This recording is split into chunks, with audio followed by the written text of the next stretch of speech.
লেসটা আমি কেটে নিয়েছি, কেটে নিয়ে এইভাবে সেলাই করলে ব্লাউজে পিঠে বা পকে একটা সুন্দর ডিজাইন তৈরি হয়ে যাবে। এইভাবে সেলাইটা করুন।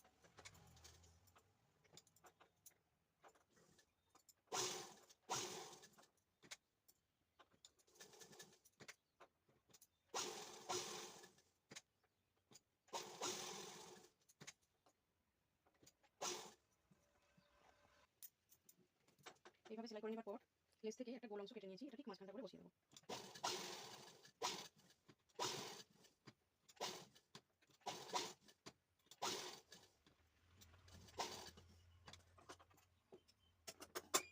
দেখুন খুব সুন্দর একটা ফুল তৈরি হয়ে গেছে।